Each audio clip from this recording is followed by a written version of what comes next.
Investor IKN Nusantara bisa pegang hak guna usaha, HGU, hingga 2 abad. Hal itu berdasarkan UU IKN yang baru yang menyebut investor IKN Nusantara bisa memegang hak guna usaha atau HGU selama 190 tahun atau hampir 2 abad.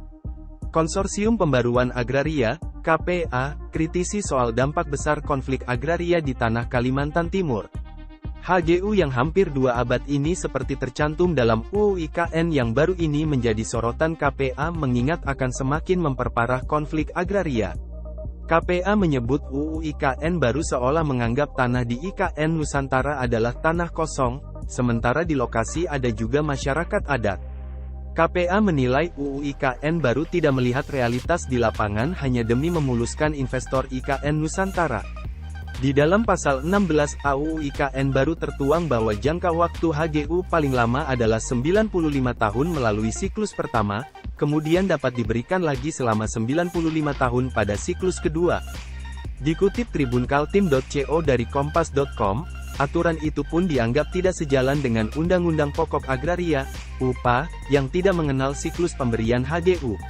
Sekjen Konsorsium Pembaruan Agraria, KPA, Dewi Sartika menilai, siklus HGU yang diberikan selama hampir 2 abad kepada investor IKN justru bisa menambah carut-marut agraria di Kalimantan Timur.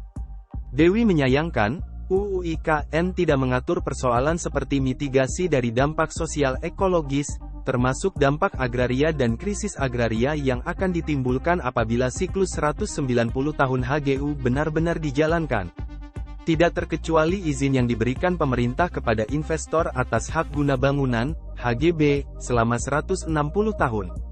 Karena itu, Dewi khawatir pasal 16A akan menambah carut-marut agraria. Persoalannya seperti memperparah ketimpangan penguasaan tanah yang memang sudah ada, meningkatkan konflik agraria, bahkan meningkatkan kemiskinan struktural.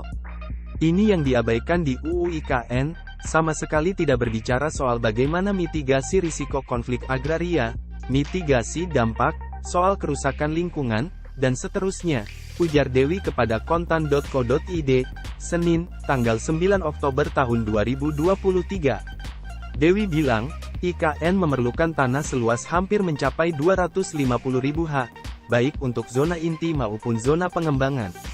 Namun, UU IKN nampaknya masih mengabaikan situasi agraria di lapangan. Seolah-olah kandang timur terutama di Penajam Pasir Utara dan kota-kota negara itu tanah kosong. Padahal tidak, realitas di lapangan itu ada masyarakat adat, ada masyarakat lokal. Kemudian sudah ada timbul problem struktural lainnya, sudah ada konsesi-konsesi sawit, sudah ada bisnis-bisnis tambang, dan sudah ada klaim-klaim kawasan hutan juga, tekannya. Dewi menuding, motif dari lahirnya HGU bukanlah soal kebutuhan dan kepentingan membangun istana, kantor-kantor kementerian dan lembaga, melainkan bisnis perkebunan berkedok pembangunan ibu kota di IKN. Kelihatan sekali karena tadi memberikan konsesi kepada para pemodal, investor yang bergerak di bisnis perkebunan, ucapnya. Sampai saat ini, KPA menolak UU IKN itu. Serta, menolak apabila pembangunan proyek IKN itu dijalankan tanpa berjalannya reforma agraria terlebih dahulu. Reforma agraria, menurut Dewi, menjadi bentuk nyata untuk mengakui hak-hak masyarakat yang sudah secara de facto menguasai tanah, tidak hanya di Penajam Pasar dan kota itu keluar negara, tapi di seluruh Kalimantan Timur.